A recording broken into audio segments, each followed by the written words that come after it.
ফেনীর দাগনভূঞা মাদকাসক্ত ছেলে রাফির ছুরিকাঘাতে লাকি আক্তার নামে এক মায়ের মৃত্যু হয়েছে। এই ঘটনায় গুরুতর আহত হয়ে হাসপাতালে চিকিৎসাধীন রয়েছে তার বাবা মোস্তফা ভূঁইয়া ও বোন মিথিলা মোস্তফা। শনিবার দিনগত রাতে উপজেলার সিন্দুরপুর ইউনিয়নের দিলপুর গ্রামে ঘটনা ঘটে। পরে ঘটনাস্থলে পৌঁছে অভিযুক্ত রাফিকে গ্রেপ্তার করে পুলিশ। স্থানীয়রা জানান, পারিবারিক কলহের জেরে ধারালো অস্ত্র দিয়ে পরিবারের সদস্যদের উপর এলো পাতারি হামলা চালায় অভিযুক্ত রাফি। এতে গুরুতর আহত হয় তার বাবা, মা ও বোন। পরে তাদের ফেনী সদর হাসপাতালে নেওয়া হয়। লাকি আক্তারকে মৃত ঘোষণা করেন কর্তব্যরত চিকিৎসক।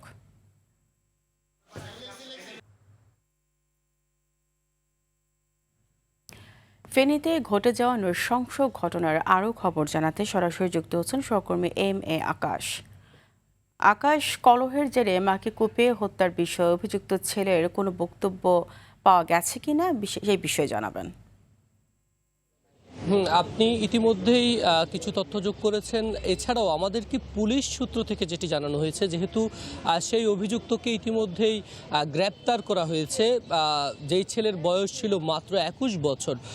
পুলিশের অতিরিক্ত পুলিশ সুপার ফেনী জেলার সাইফুল ইসলাম তিনি আসলে আমাদেরকে জানিয়েছেন যে এই ছেলেটি মূলত মাদকাসক্ত একটি ছেলে ছিল এবং বখাটে একটি ছেলে ছিল, এবং এই যে হত্যাকাণ্ডটি সে ঘটিয়েছে এটি কিন্তু কোনো দুর্ঘটনার বশবর্তী নয়, বরং সে ঠান্ডা মাথায় এই ঘটনা ঘটিয়েছে বলে আমাদেরকে পুলিশ সেটি নিশ্চিত করেছেন। কারণ এই ঘটনা ঘটানোর আগে সে অনলাইন থেকে দুটি ধারালো অস্ত্র সে অর্ডার দেয় এবং খুব ঠান্ডা মাথায় সে এই ঘটনাটি ঘটায়।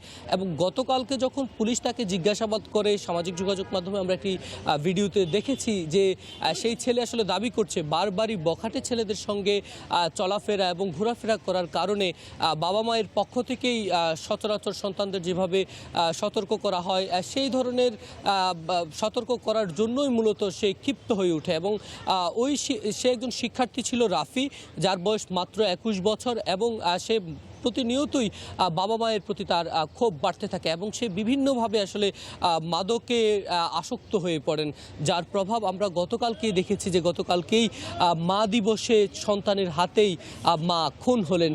এছাড়াও এই মাদকের জন্য কিন্তু পুরো ফেনীতেই প্রতিনিয়তই বাবা মায়েরা যারা আছেন তারা কিন্তু সন্তানদের দ্বারা কখনো আহত, কখনো হামলার শিকার, এটি কিন্তু প্রতিনিয়তই ঘটছে। এবং গতকালকের যে ঘটনা, এই ঘটনায় ফেনী জুড়ে তো দাগনভূঞা জুড়ে তো বটে, এছাড়াও ফেনীতেও কিন্তু ব্যাপক সমালোচনার সৃষ্টি হয়েছে। অর্থাৎ মাদকের যে প্রভাব সেটি আসলে একদম খুব ভালোভাবে গ্রাম পর্যায় থেকে শুরু করে শহর সব জায়গায় কিন্তু এর প্রভাব পড়তে শুরু করেছে।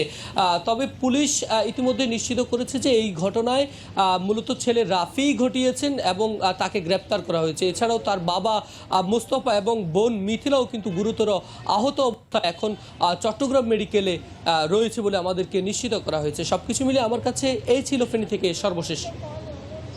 ধন্যবাদ আপনাকে।